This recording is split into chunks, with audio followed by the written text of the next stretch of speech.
आज के इस वीडियो में आप सभी का स्वागत है। कैसे हैं आप सभी? आशा करते हैं आप सभी अच्छे होंगे। आज के इस वीडियो में हम टॉपिक क्लियर करेंगे नॉन स्टोइकियोमेट्री दोष। चूँकि इस वीडियो के जो अगले वाला वीडियो था उसमें हमने स्टोइकियोमेट्री दोष का पूरा विवरण दे दिया था और समझा भी दिया था, जिसमें से एक वीडियो में हमने साटकी दोष और फ्रेंकल दोष में अंतर भी बता चुके थे। तो आज का ये जो वीडियो है, इस वीडियो में हम नॉन स्टोइकियोमेट्री दोष के बारे में समझेंगे और जानेंगे कि नॉन स्टोइकियोमेट्री दोष क्या होता है। चलिए बिना टाइम वेस्ट किए चलते हैं आज के इस टॉपिक में। तो जैसा कि आप देख रहे हैं कि इस प्रकार के क्रिस्टलों में धनायनों एवं ऋण आयनों की संख्या इनके आदर्श रासायनिक सूत्र द्वारा प्रदर्शित संख्याओं से भिन्न होती है। ठीक है, यानी कहने का मतलब ये है कि इनका जो रासायनिक सूत्र द्वारा प्रदर्शित संख्याएं होती हैं उनसे काफ़ी ज़्यादा अलग होते हैं क्रिस्टल के धनायन और ऋणायनों की संख्याएं। आई बात समझ में? एंड आगे चलते हैं तो क्रिस्टल में या तो धन आवेश या ऋण आवेश की अधिकता होती है। यदि धन आवेश की अधिकता होती है तो यह अतिरिक्त इलेक्ट्रॉन द्वारा संतुलित हो जाता है।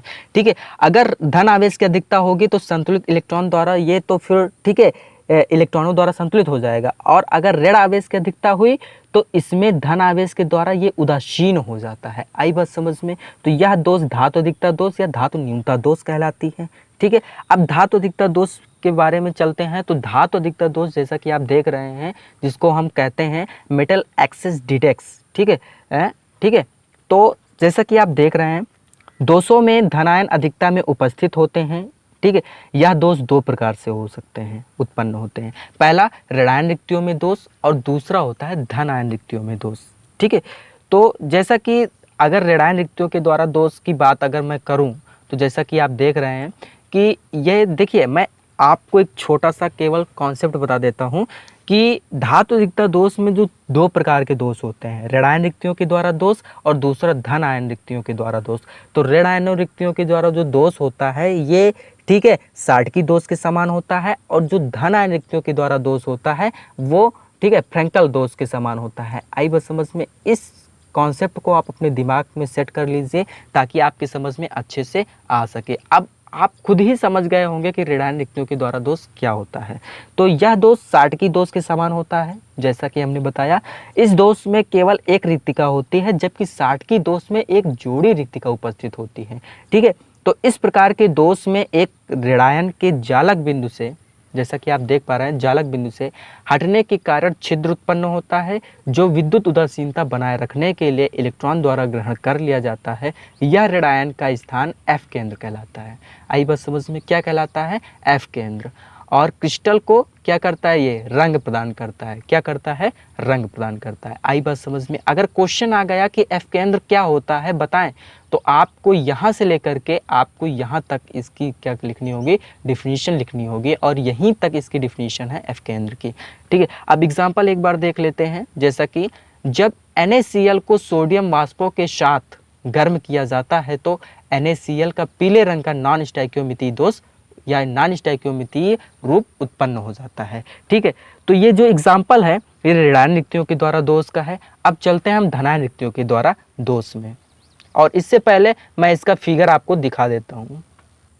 जैसा कि आप इसका चित्र देख पा रहे हैं कि इसमें जो ई निगेटिव है वो आपका एफ केंद्र ही है। ठीक है, क्या है? एफ केंद्र।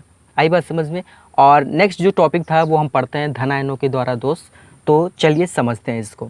इस प्रकार के दोष में एक अतिरिक्त धन आयन क्रिस्टल के अंतराकाशीय स्थान में पाया जाता है तथा विद्युत उदासीनता को बनाए रखने के लिए एक इलेक्ट्रॉन अंतराकाशीय स्थान क्या कर लेता है? ग्रहण कर लेता है। ठीक है, इस प्रकार का धातु अधिकता दोष फ्रेंकल दोष के समान होता है। जैसा कि हम पहले ही बता चुके हैं, यह दोष उन क्रिस्टलों में पाया जाता है जो फ्रेंकल दोष उत्पन्न करने की क्या रखता है? प्रवृत्ति रखता है। आई बस समझ में? जैसे एग्जाम्पल के तौर पर जिंक ऑक्साइड और सिल्वर ब्रोमाइड। ठीक है, ZnO और AgBr। तो अब समझते हैं, इसका हम फिगर आपको दिखा देते हैं एक झलक। जैसा कि आप देख रहे होंगे ये इसका फिगर है, ये वाला, जिसमें लिखा है धनायन के द्वारा अधिकता दोष। आपको क्या करना है कि जब भी आप ये टॉपिक का आंसर लिखेंगे तो आपको ये फिगर बनाना रहेगा। ठीक है, अब चलते हैं धातु न्यूनता दोष में। जैसा कि आप देख रहे हैं धातु न्यूनता दोष, ठीक है, इसमें इसका कोई प्रकार नहीं है, ये अकेला है धातु न्यूनता दोष।